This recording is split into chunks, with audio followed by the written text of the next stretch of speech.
नमस्कार विद्यार्थियों, आज हम वैल्यूएशन ऑफ गुडविल में एग्जाम्पल नंबर 2 और 10 करेंगे। 9 और 10 फ्रॉम निम्न सूचनाओं के आधार पर ख्याति का मूल्यांकन वार्षिक वृद्धि विधि के आधार पर कीजिए। औसत विनियोजित पूंजी आपको 4 लाख दे रखी है, यानी एवरेज कैपिटल एम्प्लॉयड 4 लाख रुपए। लाभ की सामान्य दर 12%, नॉर्मल रेट ऑफ रिटर्न 12%। लाभ वर्ष 2013-14 में 62,000 रुपये और 14-15 में 59,000, 15-16 में 66,000। आगे अदर इंफॉर्मेशन दिया हुआ है। वर्ष 2014-15 के लाभ का परिकलन 2,000 की असाधारण हानि को अपलिखित करने के बाद की गई और वर्ष 2015-16 वर्ष के लाभ में से 3,000 की अनावर्तक आय यानी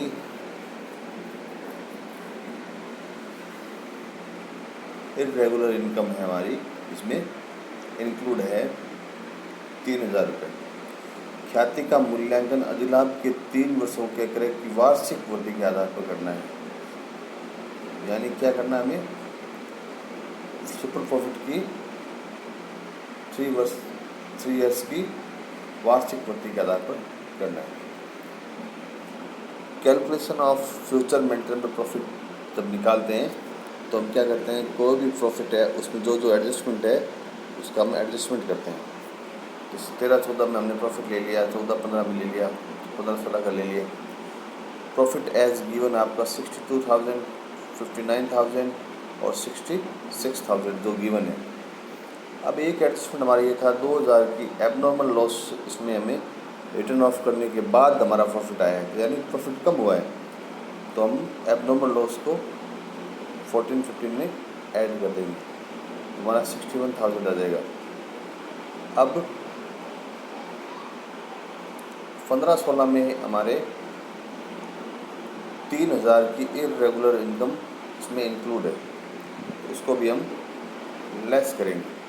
66,000 में 3,000 लेस कर दिए तो 63,000 हमारा बच गया। तो टोटल ऑफ 3 इयर्स हमारा 1,86,000 रुपये आ गया।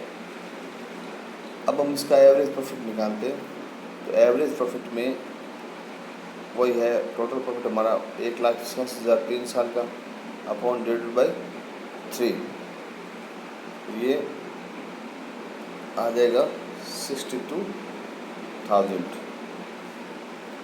अब normal profit on average capital employed है 12% ऑन ₹4 लाख, क्योंकि हमें एवरेज कैपिटल एम्प्लॉयड दी हुई है, नॉर्मल रेट ऑफ दी हुई है, तो हमारा ये नॉर्मल प्रॉफिट आ जाएगा 48,000। तो सुपर प्रॉफिट होता है वो है future maintainable profit minus normal profit, तो हमारा सुपर प्रॉफिट आ गया 14,000 रुपये। अब हमें क्या करना है, ख्याति का मूल्यांकन करना है। अधिलाभ के 3 वर्षों के क्रय के वार्षिक वृद्धि के आधार पर करना है। सुपर प्रॉफिट के 3 इयर्स एन्युटी मेथड पर करना है। तो हम एन्युटी फैक्टर निकालेंगे 1 of for 3 years 12% normal rate of return. तो इसका फॉर्मूला है 1 minus rate upon 100 plus rate की पावर n अपॉन रेट। तो 1 माइनस 100 अपॉन 100 प्लस रेट हमारी NRR की है 12% और इसकी पावर लग जाएगी 3, क्योंकि हमारा 3 इयर्स निकालना है, तो ये तो 3 आ जाएगा अपॉन 12 अपॉन 100। इसको सॉल्व करने पर 2,402 रुपये आएंगे। तो ये हमारा एन्युटी 2.402, ये हमारा एन्युटी फैक्टर आ जाएगा 2.402। इसको हम गुडविल सॉल्यूशन करेंगे तो सुपर प्रॉफिट को इस एन्युटी से फैक्टर से मल्टीप्लाई कर देंगे। तो एन्युटी फैक्टर से मल्टीप्लाई करने पर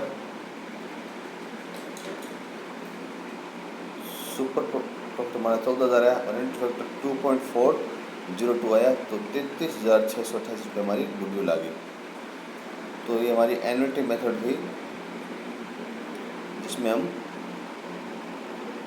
एन्युटी फैक्टर निकालते हैं और जो क्वेश्चन दे रखा है यानी एन्युटी फैक्टर या तो सुपर प्रॉफिट से या फिर फ्यूचर मेंटेन प्रॉफिट से इसको मल्टीप्लाई करना होता है। अब नेक्स्ट एग्जांपल लेते हैं हम, एग्जाम्पल नंबर 10।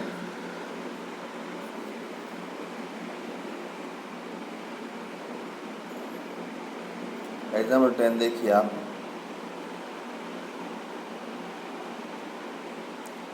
इकतीस मार्च 2016 को एक साझेदारी फर्म का चिट्ठा निम्न प्रकार था।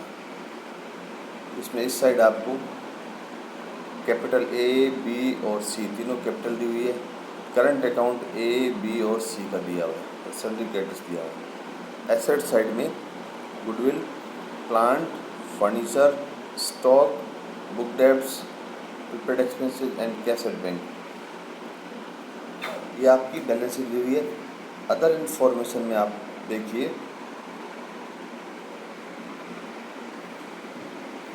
अदर इंफॉर्मेशन में आपको दिया हुआ है, इस साझेदारी फर्म के व्यवसाय को खरीदने हेतु एक कंपनी की स्थापना का प्रस्ताव रखा गया है, यानी इसको खरीदने के लिए कंपनी बनाई जाएगी। इस कार्य के लिए संपत्तियों का पुनर्मूल्यांकन इस प्रकार किया जाएगा। एसेट्स की रिवैल्यूड प्राइस आपकी प्लांट की 1,20,000 रुपये। प्लांट पहले था हमारा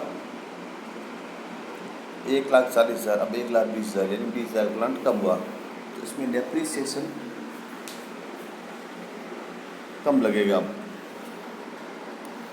फर्नीचर 8,000 रुपये पहले था, फर्नीचर 6,000 रुपये, फर्नीचर में 2,000 इंक्रीज हुआ। स्टॉक था पहले 90,000, अब 84,000, 6,000 की स्टॉक में लॉस हुआ, तो इसको हम करंट ईयर के प्रॉफिट में से लेस करेंगे। पुस्तक ऋण 50,000, यानी बैड डेट बुक डेट्स हमारा सब पहले 56 था, 50,000 हो गया, यानी 6,000 रुपये कम हुआ। और पूर्वदत्त व्यय 0, प्रीपेड एक्सपेंसेस नील हो गई, तो इसका भी हमें, क्योंकि ये करंट एसेट्स है, इसका भी हमें एडजस्टमेंट प्रॉफिट में करना पड़ेगा। अगर increase in profit, increase in current assets होता है तो ऐड होता है, और डिक्रीज इन करंट एसेट्स होता है तो लेस होता है। उपरोक्त चिट्ठे की तिथि को समाप्त होने वाली तिथि को फर्म के गत 5 वर्षों के लाभ, साझेदारों की सेवाओं के पारिश्रमिक के संबंध में उचित राशि चार्ज करने के पश्चात, यानी उनका फेयर रेम्यूनरेशन चार्ज करने के बाद हमारा क्रम से 50,000 रुपये, 58,000 रुपये, 66,000 रुपये, 70,000 रुपये, 66,000 रुपये, ये 5 साल का प्रॉफिट आपको दिया हुआ है। लाभों में अनुवर्ती आय, इन इरेगुलर इनकम औसतन 3,000 सम्मिलित थी, यानी 3,000 की ऐसी इनकम थी जो नॉन ट्रेड मान सकते हैं या इरेगुलर इनकम थी, किंतु व्यापार की प्रकृति को देखते हुए आवर्ती आय प्रति वर्ष भविष्य में भी उत्पन्न होगी तथा प्रस्तावित कंपनी ने प्रथम तय किया कि इस रोज से 2400 की आय प्रति मान ली जाए।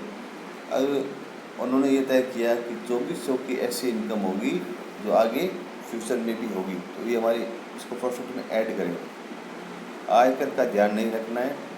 फर्म की नीति जिसे कंपनी द्वारा भविष्य में अपनाया जाएगा के अनुसार प्लांट पर डेप्रिसिएशन की रेट है 15% एनुअल, और फर्नीचर पर रेट आपको दी हुई है, 2 रेट है, फर्नीचर प्लांट पर 15% और फर्नीचर पर 5%। अग्रांकित तथ्यों को ध्यान में रखते हुए ख्याति का मूल्यांकन किया जाए। औसत विनियोजित पूंजी पर 8% की दर से सामान्य प्रताय मानी जाए।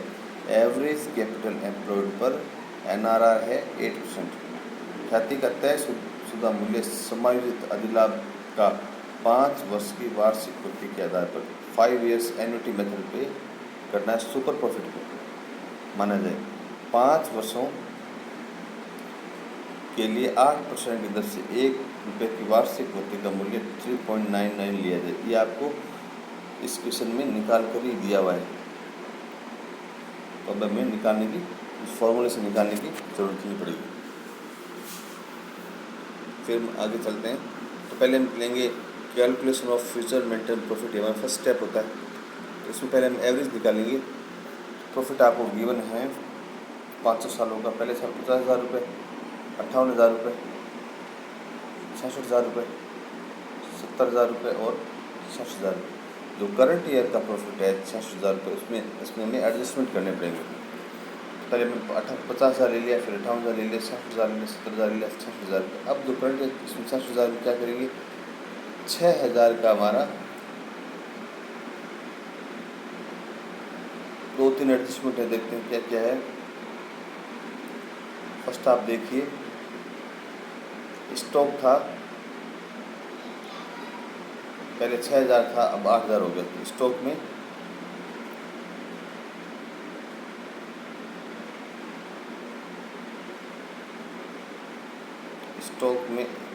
स्टॉक पहले था 90,000, अब हो गया 84,000। तो 6,000 स्टॉक कम हो गया, तो स्टॉक का एडजस्टमेंट हम ये 6,000 यहाँ हो गया। फिर एक बुक डेप्स भी था पहले 56,000, अब हो गया 50,000। तो 50,000 हो गया, तो इसमें 6,000 बुक डेप्स में भी कम करने पड़ेंगे। और एक चीज़ और थी, प्रीपेड में पहले 2,000 थे, अब नहीं लोगे, तो इसको भी हम 2,000 एडजस्टमेंट कर देंगे। तो यानी 3 चीज़ होगी, फर्नीचर हो गया, बुक डेप्स हो गया और प्रीपेड एक्सपेंस, ये तीनों कम हो रहे हैं। अगर ये बढ़ते हैं तो इनको हम ऐड करते हैं, और घट रहे तो हम इसको लेस करेंगे। तो हमारा 2,96,000 रुपये टोटल प्रॉफिट आ गया एडजस्टमेंट। इसका हम एवरेज निकालेंगे क्योंकि 5 साल का है, तो 59,200 आ जाएगा। फिर इसमें हम एडजस्टमेंट करेंगे, average non recurring income included in profit. 3,000 irregular income है या नॉन रिकरिंग इनकम है, इसको हम 3,000 लेस कर देंगे, तो 56,200 आ जाएगा। Saving in future depreciation due to revolution of fix assets, क्योंकि फिक्स एसेट्स में 1,20,000 यहाँ हुआ है और 8,000 यहाँ। तो प्लांट एंड मशीनरी में 1,20,000 और फर्नीचर 8,000, और यहाँ पे प्लांट मशीनरी थी हमारी 1,40,000 और फर्नीचर था 6,000। इन दोनों में कमी हुई है, तो इसका हम एक एडजस्टमेंट बना लेंगे नीचे,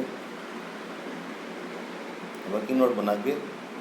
प्लांट और फर्नीचर पहले 1,00,000 बुक वैल्यू थी, 1,40,000 6,000, अब रिवोल्यूट प्राइस 1,20,000 8,000 है, तो इसमें 20,000 कम है, इसमें 2,000 बढ़े हैं।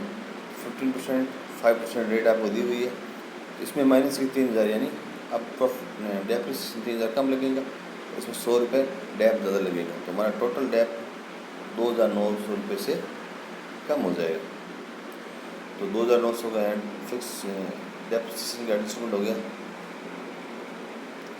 फिर future non recurring income added by promoters, 2,400 रुपये की ऐसी इनकम जो बाद में भी होगी, तो इसको हम ऐड करेंगे। तो हमारा फ्यूचर मेंटेन प्रॉफिट 61,500 रुपये आ गया।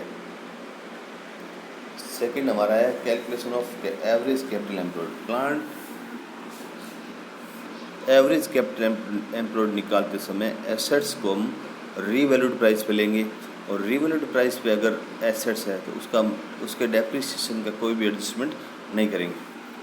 तो प्लांट जो रीवैल्यूड प्राइस पे ले ली 1,20,000 दी हुई थी, फर्नीचर भी रीवैल्यूड प्राइस पे ले लिया, स्टॉक भी रीवैल्यूड प्राइस पे ले लिया, बुक डेट भी रीवैल्यूड प्राइस पे ले लिया। कैश एट बैंक आपका 38,000 गिवन है।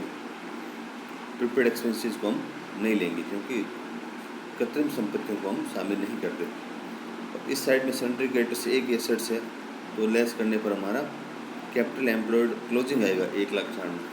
इसमें से हम करंट ईयर प्रॉफिट का 1/2 यानी आधा लेस करेंगे, तो 1,98,000 minus 50% of the year 2016। Current हमारा इस एडजस्टमेंट के बाद जो बचा है, यानी 66,000 में 6,000 60,000, फिर 8,000 और लेस हो गए, तो हमारा 52,000 रुपये करंट ईयर प्रॉफिट आ गया। इस 52,000 का आधा हम इसमें से लेस कर देंगे, तो हमारा 1,72,000 रुपये एवरेज कैपिटल एम्प्लॉयड आ गया। क्लोजिंग कैपिटल एम्प्लॉयड में से 1/2 of current year profit less करने पर एवरेज कैपिटल एम्प्लॉयड आता है। अब हमारी नॉर्मल रेट ऑफ रिटर्न हमें 8% गिवन है, तो नॉर्मल प्रॉफिट निकाल देते हैं। 1,72,000 का 8% निकाल देंगे, हमारा 13,760 रुपये हमारी नॉर्मल प्रॉफिट आ जाएगा। फिर निकालेंगे अगले स्टेप में सुपर प्रॉफिट। सुपर प्रॉफिट का फॉर्मूला होता है future maintainable profit minus normal profit. तो 61,500 अपना फ्यूचर मेंटेन प्रॉफिट जो स्टेप फर्स्ट लिया था, और सुपर प्रॉफिट जो हमने अभी निकाला ये, तो इन दोनों का इसमें से हम लेस कर देंगे। 47,740 रुपये हमारा सुपर प्रॉफिट आ गया। अब हमें गुडविल निकालनी है सुपर प्रॉफिट के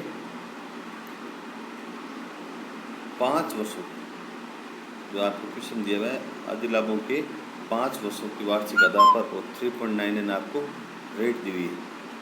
इसका हम एडजस्ट आगे करेंगे, निकालेंगे तो सुपर प्रॉफिट को 3.99 से मल्टीप्लाई कर देंगे तो 1,90,483 आपकी गुडविल आ जाएगी।